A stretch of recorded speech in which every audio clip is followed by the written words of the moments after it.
Chapter 1, Beginnings. What would you do to become a sheep? How far would you go to not be an outcast? Izuku Midoriya found tears falling from his eyes as he sat in the hospital, though these weren't tears of pain, not at all. Perhaps disbelief and betrayal was closer to the mark, considering the reason he had ended up there to begin with. Izuku lived in a world where approximately 80% of the world population possessed some form of superpower, known as quirks. That 80%, however, varied by country and region. With China being the location of the first known quirk, it was no surprise that Asiatic countries had a far higher percentage of quirks, as compared to say America, where there were large areas without quirks, such as Amish communities. At 4 years old, when Izuku failed to manifest a quirk, no one thought much of it. While 4 was the common age that most gained their quirk, there were those who were born with them, and others that were several years older when theirs finally made itself known. When literally every other kid in Izuku's year at school had gained their quirk and he hadn't, he convinced his mother to take him to the doctor, who claimed that he would never gain a quirk of his own, as evident by the joints in his toe. That had struck Izuku hard, and his mother too, as they had both broken down in shock. The young boy became withdrawn and reticent, even more so than the bookish child already was. As for his mother, when asked whether Izuku could become a hero despite his lack of quirk, she had soaked him in her tears while apologizing over and over again. News of Izuku's quirklessness somehow leaked out to the school, despite the boy himself never speaking of it to any of his classmates, and as children oft do at that age, they pointed and laughed. Children are honest creatures, if nothing else, having yet to develop the skills necessary to hide their thoughts, and in them can be seen the viciousness of the human condition. Izuku became a pariah very quickly, retreating away from others and becoming introverted and unsociable beyond what he had been before. His classmates' actions, on top of the doctor's words rendering him without a speck of self-confidence to his name. At 6 years old, Izuku believed his fortunes to have changed, as something rather strange had happened. Upon the back of his hand could be seen 3 markings of an unknown design, like a flower split into 3 sections radiating out from the center of the dorsal side of his left hand. It was actually quite beautiful. When he had shown it to his mother, she had rushed him to hospital. Not because she believed he had developed a quirk, no, but rather she thought her son had fallen so far as to self-harm and delude himself into believing his quirkless state no longer existed. Izuku didn't realize this at first, thinking he was going to be checked out for whatever his quirk actually was. It wasn't until the doctor started gently questioning him about when the marks had appeared and what he'd been doing at the time did he comprehend what was going on. Understandably, having consulted his medical records, the doctor was skeptical of Izuku's belief that he had spontaneously developed a quirk, but examining the markings revealed that they weren't cut into his hand, nor were they burnt there, and there was no damage to the tissue either. Even checking for coloring and dyes showed nothing wrong. It seemed that Izuku now had a patch of skin on the back of his hand that was naturally a vivid, eye-catching red. Believing that the original doctor who had declared him quirkless had made some sort of error, Izuku was checked over again. However, the results remained the same. He still had the toe joint. A blood test revealed a complete lack of genetic markers. A brain scan didn't reveal any development that would suggest a quirk existed, and even when a police investigator was asked to come in, his quirk allowing him to match residue against a person and verify whether their quirk was used in a location, found him to be completely blank. At that point, doubt set in again. The mark was believed to be the result of a prank or something of a similar nature. Perhaps a child, cruel teenager, or a particularly unpleasant adult had seen fit to mark him with some sort of tattoo quirk or the like, as was sometimes used in the fashion and beauty industry, to play with the young boy's mind and feelings. Having his hopes and dreams crushed a second time proved, if anything, even more devastating to Izuku. He began to withdraw even from his playmate, Katsuki, who wasn't even much of a friend to begin with any longer. Every day seemed to drag on for the green-haired child, until one day something rather unanticipated happened. Izuku packed his bags and left school, ignoring the audible mockery from his classmates, as well as the looks and pointed fingers. It was nothing new, and it wasn't like they were being physically abusive. Only Kuken really did that, and only when he was in a foul mood. Today seemed to be a good day as the blonde boy barely seemed to register the fact Izuku existed, much less made to torment him once again. Instead, he was surrounded by sycophants who praised his every action and he basked in their attention. Leaving through the school gates, Izuku paused for a moment to consider what to do. His mom was working late today, and he didn't really want to go back home alone just yet. After a moment's thought, he headed towards the town center, like he usually did whenever he had time to kill. The crime rate in that area, and thus the chance to see a hero in action, was higher than where Izuku lived. Not that anywhere was really crime-free, especially not since the dawn of quirks, but there were certainly places where it was more common, and places where there were valuables to steal, such as jewelers, were more tempting targets to would-be thieves. It didn't take Izuku long to get there, and once he did he idled around the area. A few of the local heroes were out and about on patrol, and Izuku contemplated getting an autograph or two from them, but there were rather large crowds around the easily visible pros' eyes scanning the rooftops. Izuku soon found what he expected to see, an underground hero unless he was mistaken. He'd noticed that, when there was a group of limelight pros in a populated area, there tended to be one or two less visible heroes keeping an eye on things. For all Izuku knew, it was planned that way, with the bright and loud heroes taking the attention of the crowd, and potentially tricking criminals into believing them distracted. The heroes who wore more effective, less dazzling apparel made sure that no crimes were committed. In the meantime, Izuku jumped a little when one of the pros up high looked his way. He thought he saw them raise an eyebrow, but it was too far to be certain. What he did see was the hero give him a small wave before continuing to survey the area. Izuku's cheeks warmed at having been noticed like that, but a moment later he shook it off. Taking a seat on a nearby bollard, there being no free bench in sight, the young child took a notebook out of his school bag along with a pencil, making a start on some new hero analyses. He already had some rather extensive notes on all the local heroes that weren't underground, but he might notice something, or get some sudden idea, that he hadn't before. Also, if he sketched the hero on the roof, he might be able to work out who they were. Not that there was any guarantee of that happening. While the government had a database of every official hero in the country, and all of them were required to carry their licenses, with hero identity numbers you could verify by phone, not all heroes had their information available to the public. Oh, idol heroes, rescue heroes, and the large majority of combat heroes tended to have pretty much everything known online, including things like their real name, birthdays, and quite a bit of personal information, but most underground and investigation heroes tended to avoid such things. Something caught the edge of Izuku's eye, making him turn to the left slightly. Oh, were criminals really that obvious? A hulking, 7-foot-tall mutant type was smashing the window of a phone shop. There was a jeweler's literally 2 doors down. Why go for a phone shop? Wait, shouldn't smashing glass make a lot of noise? Izuku didn't hear anything. This guy looked like some sort of bodybuilder rhino with 4 arms, so that had to be his key unless his appearance was an inherited trait rather than his own quirk and he had some sort of aura of silence around himself instead.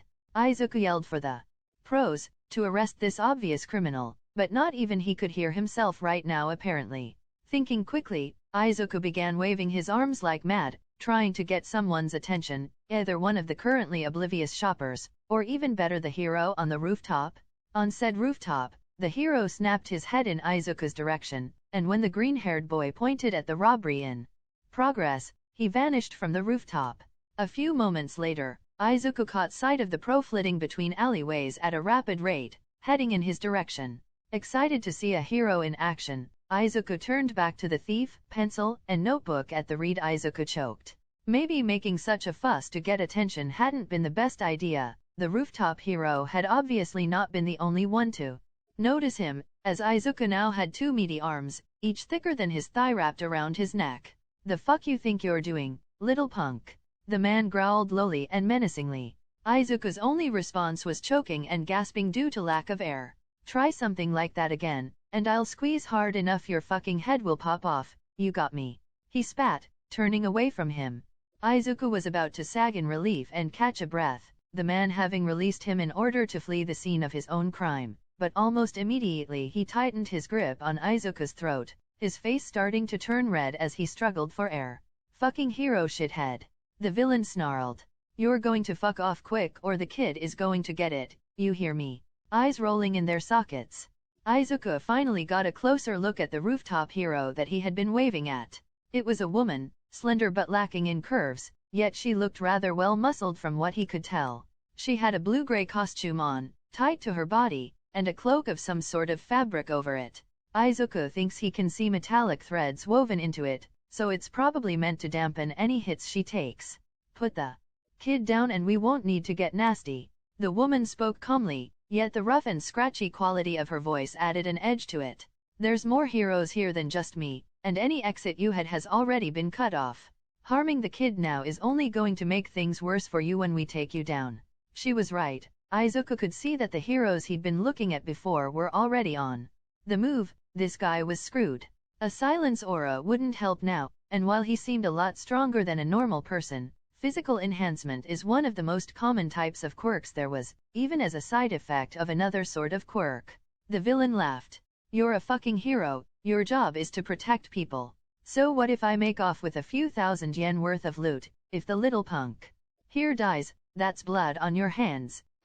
Delay tactics only work when you have the time advantage. The hero shook her head. The others will be here long before that kid suffocates, and as unpleasant as it is, he'll recover. Izuku agreed with that. Being choked out wasn't nice at all, and he was feeling lightheaded now, but it wasn't painful. Then let's hurry this thing along then. The man yelled, getting attention from the crowd around them, the civilians only now really taking notice that something was happening. They murmured to themselves as the villain took one of the two hands from around Izuku's neck and drew a gun, pointing it to the child's head. Never thought I'd actually need this thing. He shrugged.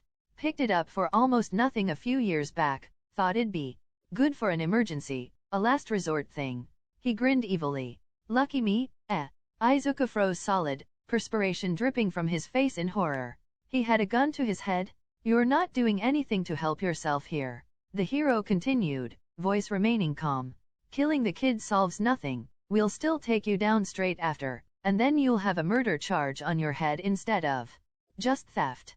Just put the gun down and let the kid go. Wave way.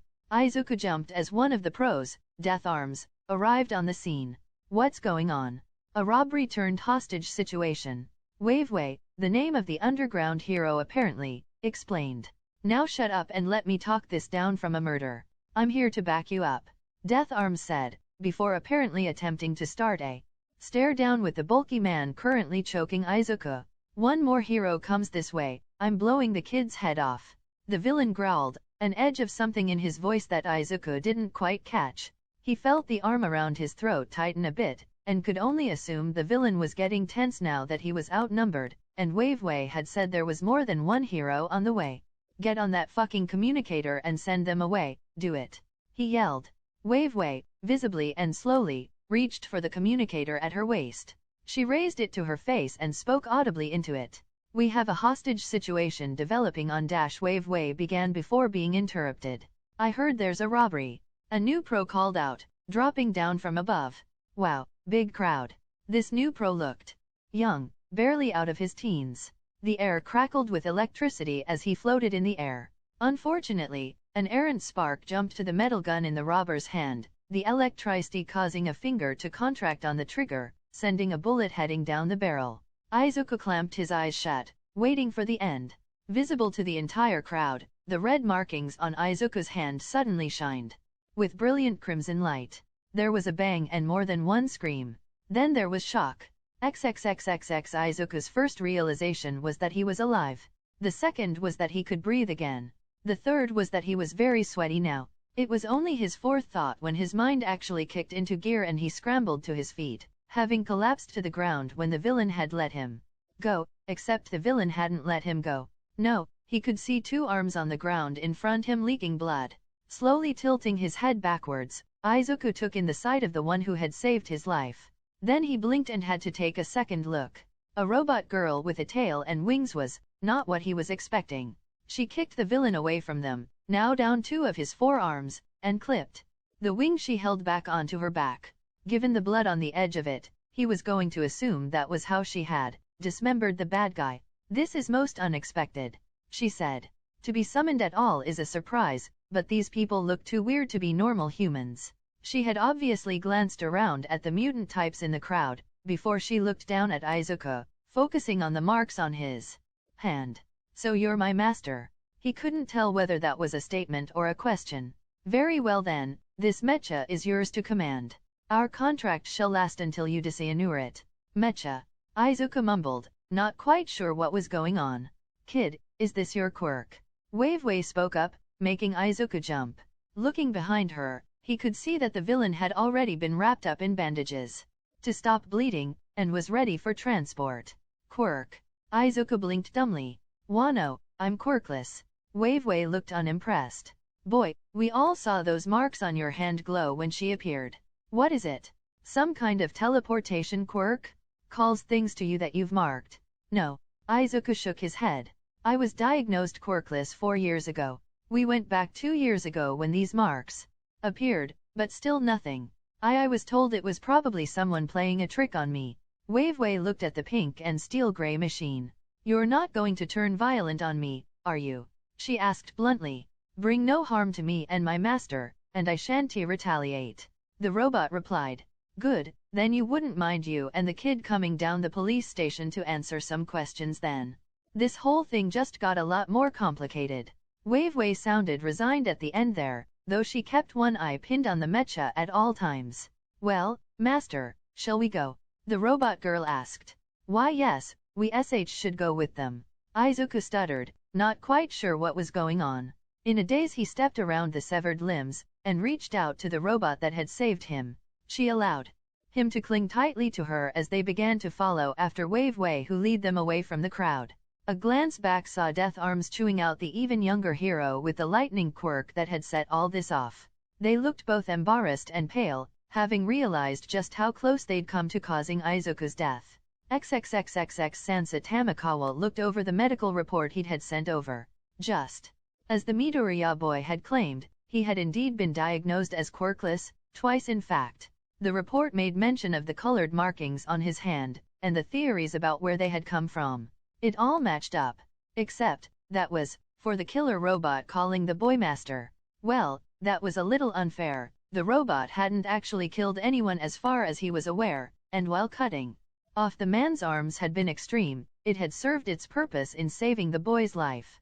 Now if only the robot thing would give him an actual straight answer. The boy was fine, as much of a stuttering mess as he was. He told the officer everything he asked and didn't lie or try and hide anything as far as he could tell. Nothing the robot said made any sense though. The facts as he knew them were as follows. First off, she was a machine.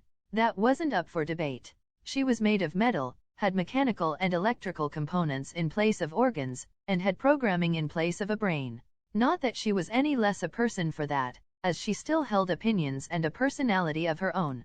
2. She wasn't so much a machine, as a machine spirit. Whatever the hell that even meant, and no he wasn't thinking about that old tabletop game his nephew liked to play with aliens and whatnot, and machine spirit cultists, or whatever. When she'd demonstrated her ability to enter spirit form and completely vanished from view, he'd near jumped out of his fur. Invisible and intangible? That was a powerful combination, one that didn't quite match up well with how physically dangerous she appeared to be.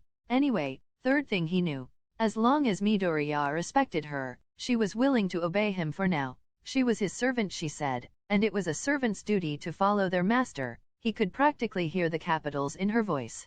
Right now, Midoriya seemed to be looking at her with awe more than anything. Not surprising really, she'd saved his life, and the bloody reality of what she'd done hadn't sunk in yet. While healing quirks existed, it was another matter entirely to restore lost limbs. Hopefully, they could get them sewn back on or something. Sansa wasn't a doctor. He didn't actually know what could and couldn't be fixed. Villain or not, no one deserved to be down a few arms like that guy was. Midoriya, in light of the evidence we have in regards to your supposed lack of quirk. Sansa indicated the medical report, as well as Waveway's own accounting of the events earlier today. You will not be charged with public use of a quirk, as this was a clear case of self-defense, especially at the risk of your own life. You will also not be treated as a vigilante. The boy calmed down significantly there, his shaking subsiding as he leaned into the robot girl's side. However, I do recommend you make an immediate appointment to have your quirk tested for a third time. Sansa insisted. You will need to register your quirk within 6 weeks of this event, and knowing all you can about it, and what it can do, can only benefit you now and in the future. I will.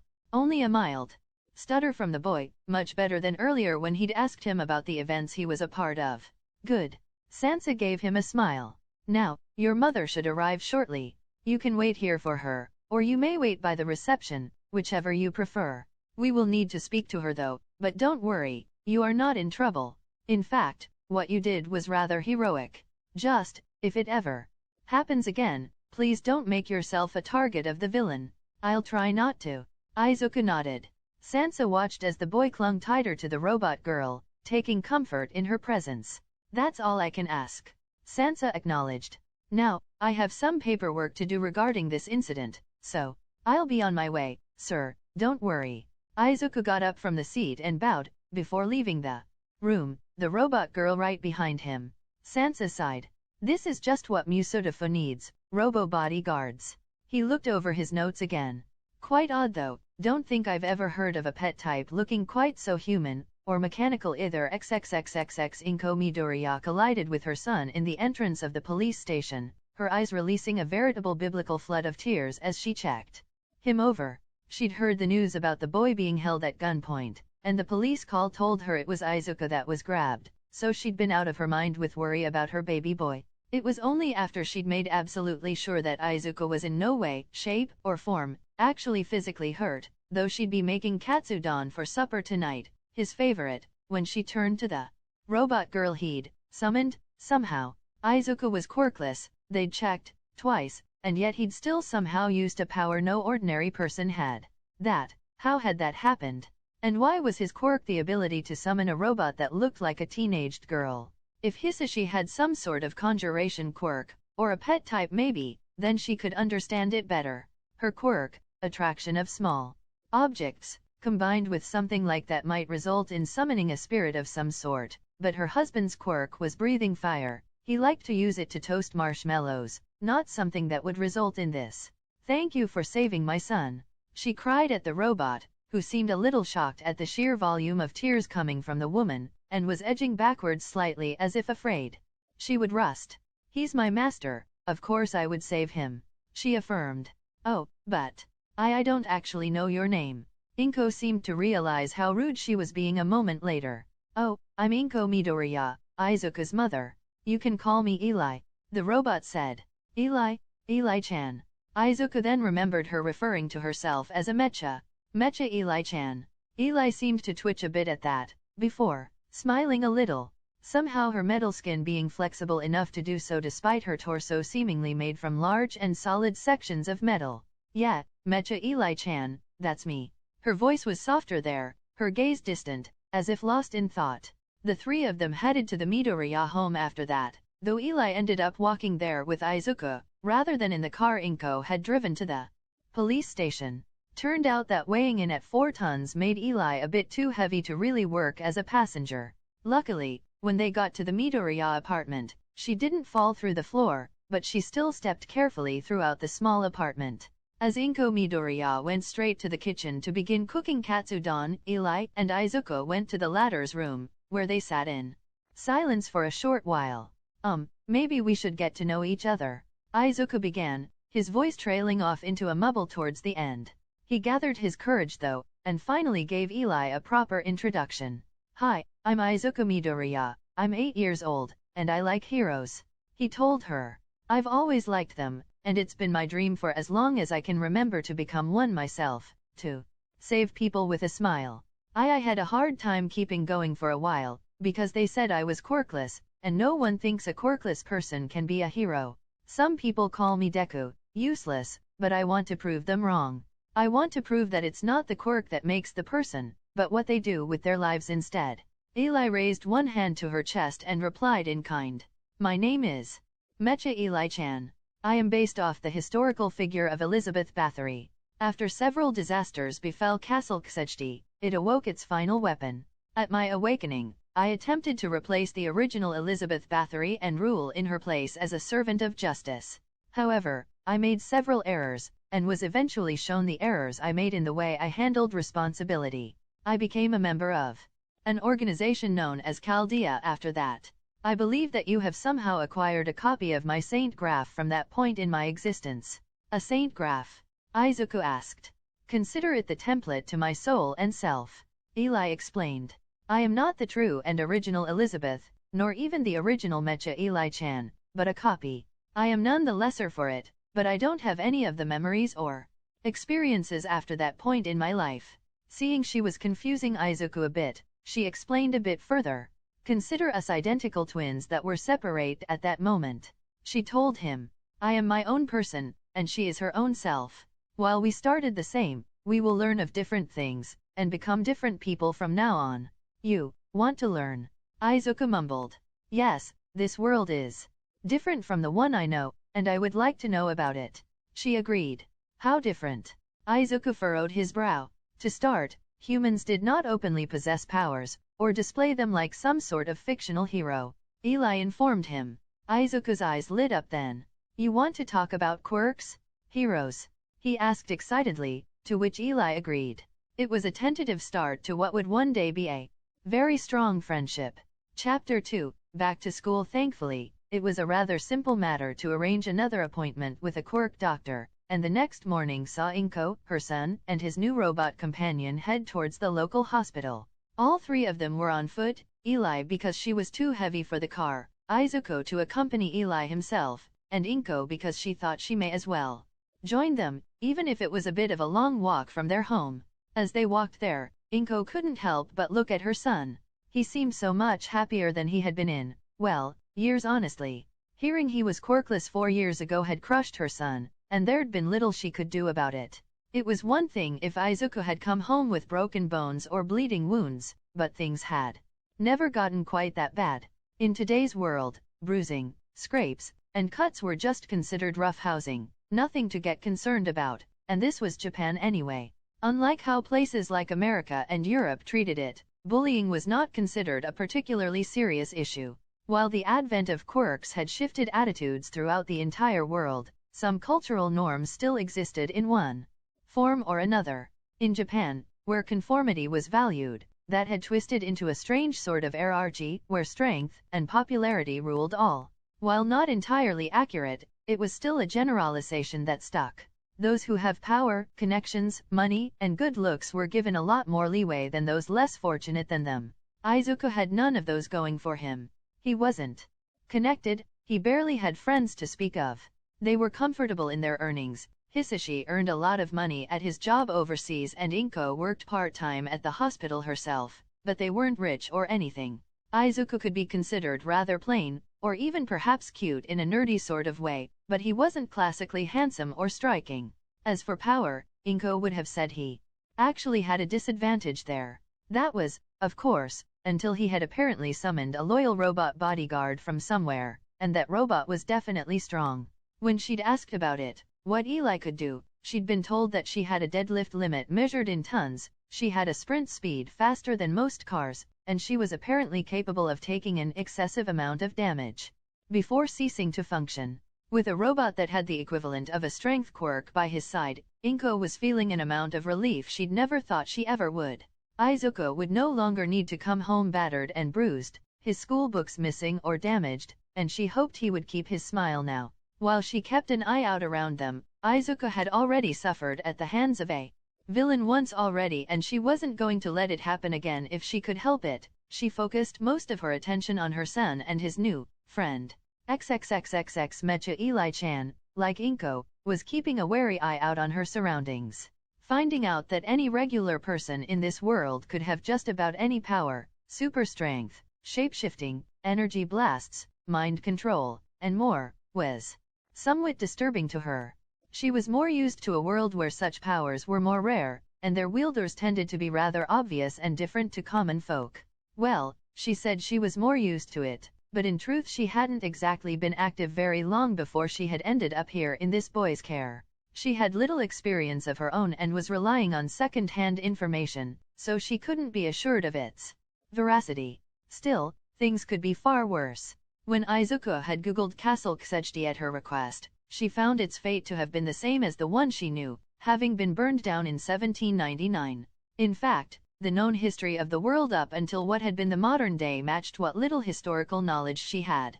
This world was seemingly identical to her own, with the only hiccup being the appearance of quirks in the mid-21st century, decades after she met the master of Chaldea. Still, while she could not rule over her lands now, she could serve her master well enough, a bright-eyed and optimistic child who wanted nothing more than to help people.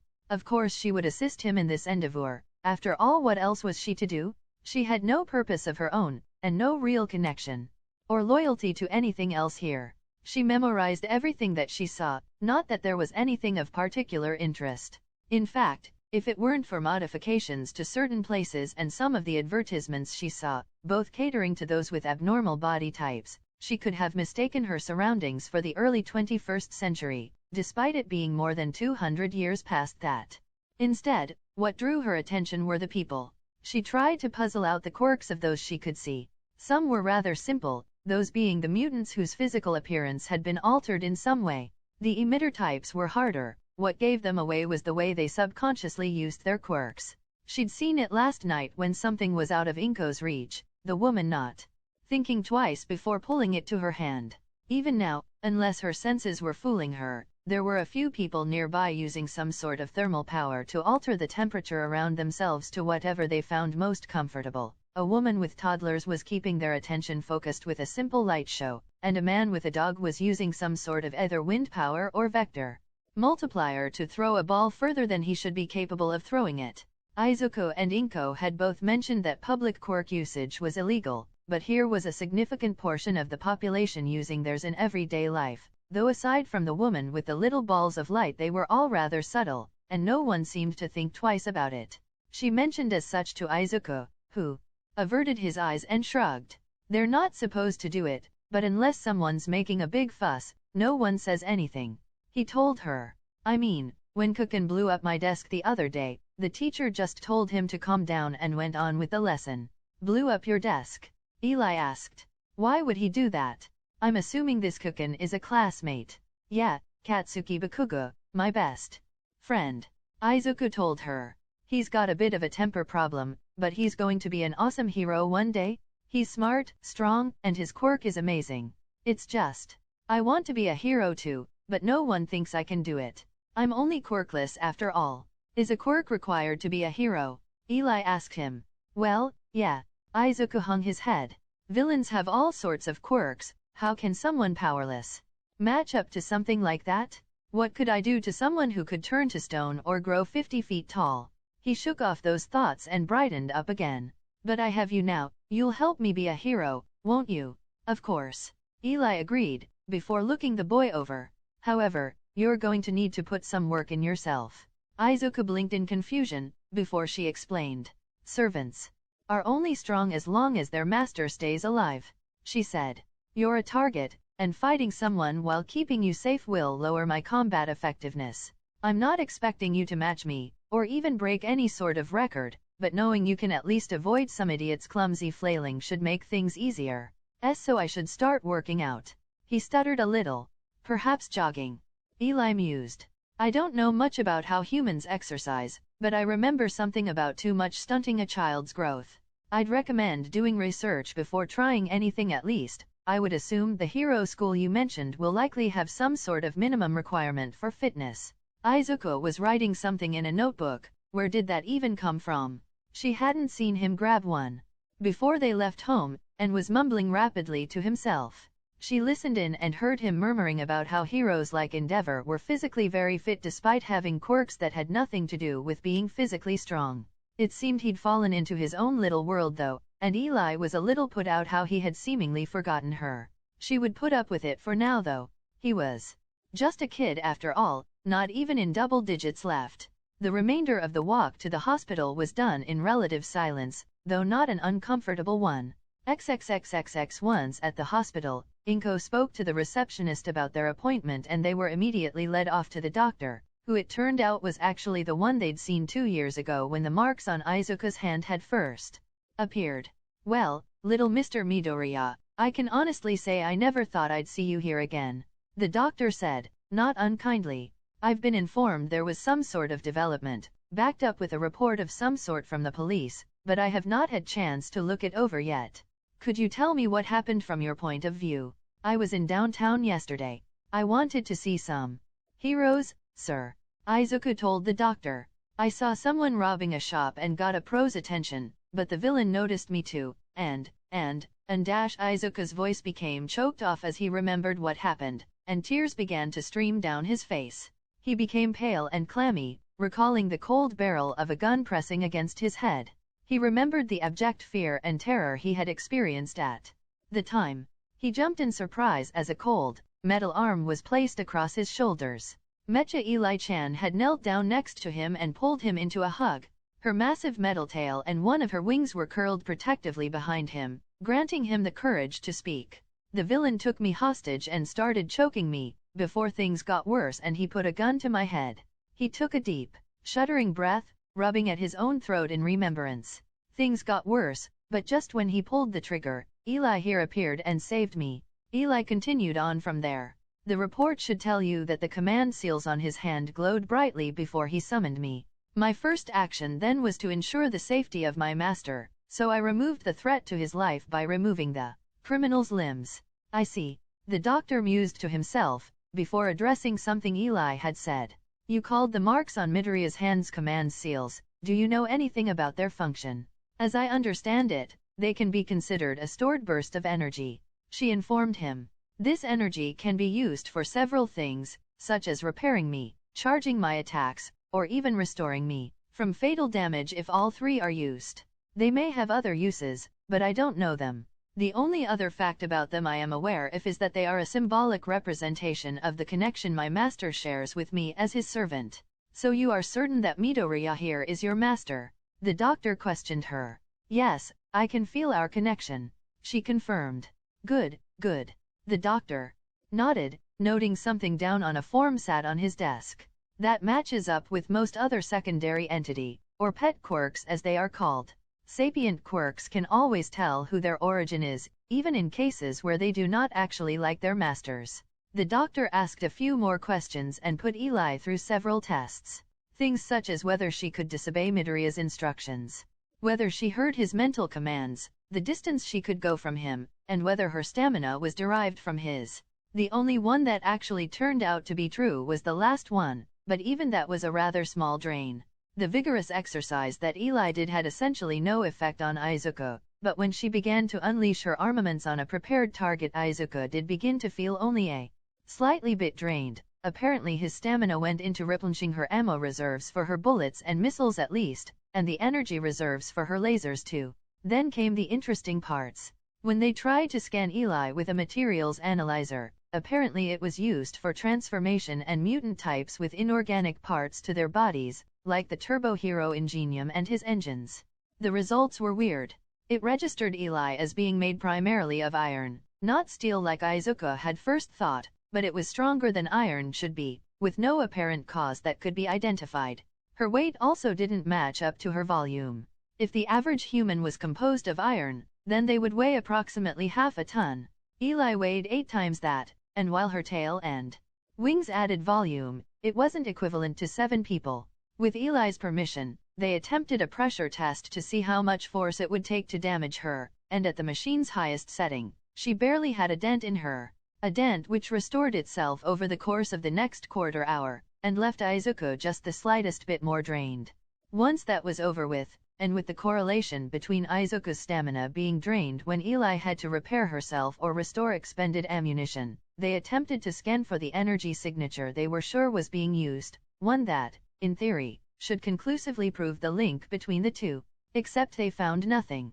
With some sort of high-tech scanner attached to Izuku, they actually managed to gain some numerical data that showed a clear and linear pattern between the amount of ammunition Eli used and the stamina he lost, but they still did not find any form of energy being transferred between the two of them. Well, Mr. Midoriya, I think we have enough evidence to prove the existence of a quirk, in spite of the lack of biological and genetic markers associated with such. The doctor eventually concluded, before turning to Inko, who had spent the entire time sat there watching everything. There's one last thing I'd like to check, with your permission, ma'am. What would that be, doctor? She asked. I have here some tablets for small children who have trouble controlling their quirk. The doctor said, pulling a few pill bottles out of a drawer. These ones temporarily suppress the quirk completely, but these ones on the other hand only reduce a quirk instead. The latter are used to help some kids learn to properly control their quirk. He grabbed the second bottle and held it out to Izuku. Your son lacks all of the physiological elements that would suggest he has a quirk, and this final test would determine whether items such as quirk suppressants work on him at all, and the same goes for quirks that affect other quirks, such as suppression, enhancement, and copy types. Inko looked at Izuku, who looked back, and both of them looked at Eli. If my son and Eli are all right with it, then I'll give my permission. Inko eventually agreed. Eli-chan? Izuku asked. The robot agreed after a moment's thought. Better to know now than when we're in trouble, and so long as it's just reduction pills rather than complete suppression. Very well then, eat this. The doctor said. But just one. Izuku reached out and took a single blue pill, glancing at it warily before popping it in his mouth and swallowing it down. He was surprised that it didn't taste nasty at all, but these were for children, they were probably made nice to make them more likely to actually take them. He waited a moment, before looking to Eli, who shrugged herself. Neither of them felt any different. They stayed that way for 10 minutes, then the doctor asked Eli to repeat some of the earlier tests to see if there was any difference, either in her effectiveness or in how much stamina Izuku lost. In short, there was no difference. As I thought. The doctor nodded. I don't know how your quirk functions, as according to centuries of research it really shouldn't even exist at all, but you are effectively quirkless as far as being the target of another quirk counts. He typed several things into his computer before printing several sheets out. Here, this should suffice for registering your quirk, all it lacks is a name. The doctor handed the paper over. Also, here are my own contact details. I have one last theory regarding your quirk, but no means of testing it. What's your theory, doctor? Izuku asked, looking at all the technical words on the printout that he didn't understand. Well, I have two, though they tie in together. The doctor said. First, due to the long time since you were supposed to manifest a quirk and those markings on your hand appearing, and even the time between their appearance and the summoning of Eli here, it's possible that your quirk required some sort of trigger in order to awaken. He tapped his finger in thought for a moment before continuing. It is rare, but there is a phenomenon known as quirk awakening, which can cause someone's quirk to evolve very rapidly, sometimes instantaneously. These are usually high-stress situations, such as the one young Izuku found himself in. It may be that such a situation was required for his quirk to manifest or it's possible that it previously had an application so minor as to be completely missed beforehand. And the other theory? Inko asked, looking over the quirk forms and understanding a lot more of it than her 8-year-old son did. It's also possible that summoning Eli required a great amount of power, and that his quirk has been storing it over a long period of time. So it could be that your quirk is an accumulation type, rather than just emitter, and the young lass did say that those command seals could be used as a burst of energy. The doctor explained. This also means that, if another threshold is reached, it's possible that you may summon another to your side, or even more than that perhaps. It's been 2 years since Izuku gained those tattoos on his hand. Inko said. You mean in another 2 years Izuku could get another one? Or less? Izuku suggested, grinning with bright eyes. I'm older now, maybe I make more of this energy as I get older. The doctor nodded. That is a possibility. It's also possible that another summoning might require a similarly stressful trigger to occur. Or, with sufficient practice, perhaps your son might be able to trigger it himself. He shook his head. This is all theory regardless, we don't seem to be able to detect the energy that this quirk uses, so we have no way of knowing where it is going, where or if it is being stored, or how much of it there is. If something does happen, you can contact me directly for any assistance you may need. Oh, thank you so much. Inko expressed her appreciation for the man. No problem, madam, just figure out a name for that quirk and get it registered. The doctor suggested. You should have it done within 4 weeks of it manifesting, so that's 4 weeks from yesterday. Thank you, doctor. Izuku waved as he, Inko, and Eli left the room. You're welcome, kid. The doctor smiled as he bid farewell to the small boy. He always did like it when his patients left with a smile on their face. XXXXX Eli, did you know any servants like yourself? Izuku asked on the way home. Like from that Chaldea place you talked about. I don't know much, Eli said. I was only active for a very short period of time before I came here, but I believe there were several hundred servants there. Hundreds, Inko exclaimed, imagining trying to fit even half a dozen copies of Eli in her home with herself and Izuku. Yes, though Chaldea was a rather large facility as I heard it. The Mecha confirmed. I can give you several names, though pretty much any historical or mythological person can be a servant, along with a few odd additions like myself. You mean like Emperor Jimyu, Momotaro, Kagayahime, and Kintaro? Izuku asked, eyes wide. I don't know about those four in particular, but I can confirm that Chaldea did have the likes of Sakata Kintoki, Minamoto no Reikau, and Tamamo no Mei as servants to name three. Eli told them, before listing off a few others she actually knew of that were there. Some of those don't sound right, Inko murmured with a furrowed brow, hearing King Arthur and Jack the Ripper mentioned alongside one another. I thought Chaldea was supposed to be some hero organization, wasn't it? It fought to prevent the incineration of humanity. Yes, Eli confirmed. However, they needed a lot of help and it was too hazardous to turn anyone away as I understand it. I don't think Chaldea had to deal with anything worse than mischief or arguments, but I cannot say for certain. Oh, okay. Inko didn't know what to say to that. Hopefully Izuku never summoned anyone like that, if he summoned anyone else at all. Have you thought of a name for your quirk yet, Izuku? I think so, he said. Eli did say that servants were copies of heroes, right? And she's a spirit, isn't she? So, I was thinking I could call my quirk Heroic Spirit. Oh, or is that a bad thing? Putting hero in the name. He trailed off with his mumbling. Inko burst into tears, but hugged her son close. Oh, it's a wonderful idea, and I'm sure you'll make a great hero, Izuku, she cried. I'm sorry for being such a bad mother. I should have said it so long ago. I'm so sorry, Izuku, she wailed.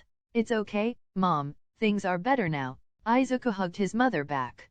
Mecha Eli-chan just stood to the side awkwardly. This was too much emotion for her. She wasn't MK2, but this was something else. She also wondered if Izuku and his mother actually shared some sort of tear duct geyser quirk, or if this sort of thing was normal here. She could swear that the two had cracked the pavement with the force of their tears. XXXXX The next day, Izuku was back at school. He'd missed a day for the hospital and going to get his quirk registered, and by the time both of those things had been done it had been too late to be worth going to school, and his mother had to go to work. She'd swapped shifts with another nurse and would be working late afternoon and into the evening instead of the morning shift. That left Izuku and Eli home alone. They'd gone on the internet together and started planning a workout routine of some sort, basic though it might be. According to the internet, jogging like Eli had suggested was actually a good endurance exercise, but they also added cycling and swimming to the list. While they wouldn't be doing any heavy lifting or anything, apparently, kids as young as 7 or 8 could do 2 or 3 dozen repetitions with light weights without problems, so they put that on the list of things to look into. Sit-ups, push-ups, and stretches seemed fine though. They would have to wait and talk to Inko about potentially adding dance or martial arts classes to the list. She would have final say after all, though that didn't stop Izuku searching for and reading up on different styles of fighting in preparation. Now Izuku was actually almost skipping to school, riding the high of finally getting his quirk, even if it was really weird according to the doctor. It didn't hurt that Mecha Eli-chan was walking beside him, physically at that. She would turn astral while Izuku was in class however, so as not to disturb the lessons. That was fine with Izuku, though he did worry that Eli would get bored just standing around doing nothing for 7 hours. She assured him she would be fine, she'd never gone to school, so she shouldn't be any more bored than he was, and she was in fact looking forward to the history lessons if nothing else, if only to find out what happened in the last few centuries. Everyone noticed how happy Izuku was when he practically bounced into the classroom. He'd already been to the office to update them about his quirk, so the teacher merely shook his head and sighed. He really didn't need to deal with this shit today, and he was absolutely certain someone was going to blow their top, probably literally at that. Damn kids. Luckily the bell went shortly after Midoriya got to his seat. He tried to see if he could tell where the fucking scary robot dragon girl was, as the headmaster had muttered, but he saw nothing at all. If he hadn't been informed about the change, he would have assumed the boy was as quirkless as he was last week, and would have been as confused as his students were at the change in attitude. He began the lesson as he usually did, but as he turned back to the class he saw a scrunched-up paper ball bounce off Midoriya's desk, having missed the boy himself. Deciding to hopefully cut things off before they got out of hand, he called out the boy that threw it. "Suda, pick that up and put it in the bin. Don't let me catch you throwing another," he said. The boy, Katsuro Suda, looked startled that he'd called him out, but nevertheless did as he was told. Obviously too caught out by the fact he'd been reprimanded. Normally, he wouldn't have said anything, children would be children, and throwing paper balls was harmless enough. It wasn't like he'd blamed Midoriya for it, nor had he made the green-haired boy clean it up. Only this time there was an invisible robot armed with bullets, missiles, lasers, and even some sort of sonic scream standing right there. He'd been told that it was calm and reasonable enough, but he didn't want to risk it if he could help it. Let the machine go berserk in someone else's class, thank you very much. The lesson after that was a strange mix of calm and tense. The former due to him calling out things he wouldn't before, making the pupils hesitant to try and pull anything with him right there. Tense for exactly the same reason, wondering what had changed to make him act that way. When it was time for morning break, he let out a silent sigh, watching as Midoriya left the classroom. Right, that was it for him today. Anything beyond this point wasn't his fault or responsibility. XXXXX Katsuki was confused. Something was up with DEKU. Anyone with eyes and 2 brain cells to rub together could tell, which means the extras had only taken half an hour to notice. Teach calling out Suda like that made even the idiots realize something was different now. DEKU was happy. It felt weird to think that Katsuki didn't think he'd actually seen DEKU look like that since they were really little. In fact, he could barely remember it himself. It had been years ago. That was weird in that he hadn't actually noticed anything was wrong with DEKU, beyond the obvious of his quirkless ass thinking he could be a hero when he was so weak. Katsuki didn't know what was going on, and he didn't like it. So he went looking for answers. Morning break went by quickly. He hadn't bothered tracking down DEKU then. It wasn't like the useless little shit could get away from him, so it wasn't exactly a priority or anything. Not like DEKU actually mattered or was worth anything.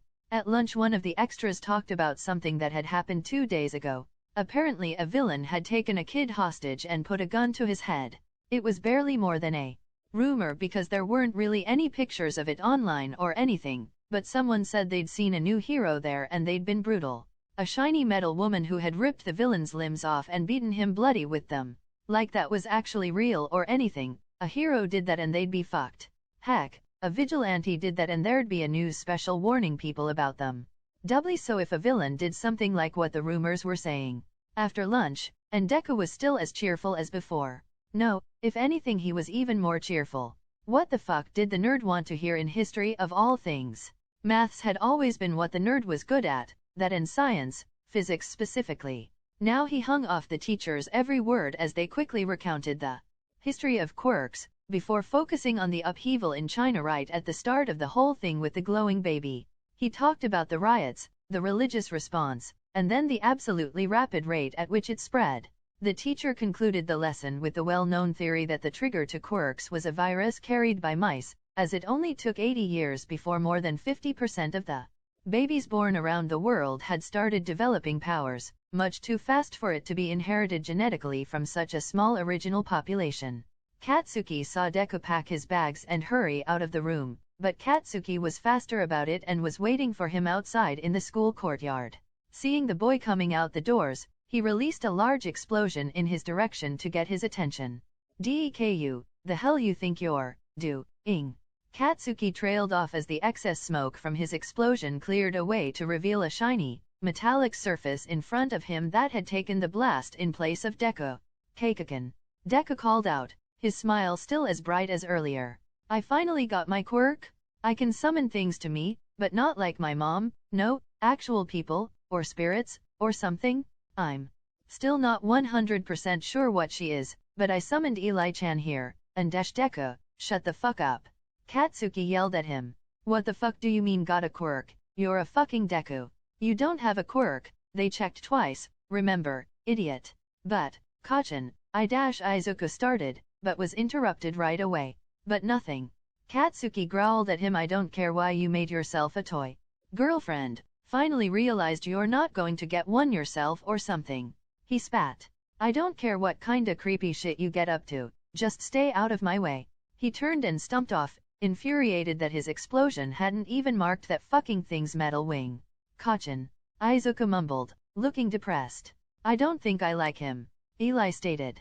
If that's your idea of a friend, I believe you may need new ones. Even Wuzation, Carmilla, and Cleopatra got along better than what I just saw. Let's just go home, Eli. Izuku sighed, his good mood already dropping. Very well, Mecha Eli-chan agreed. However, especially with him being Izuku's classmate. Chapter 1, Begin.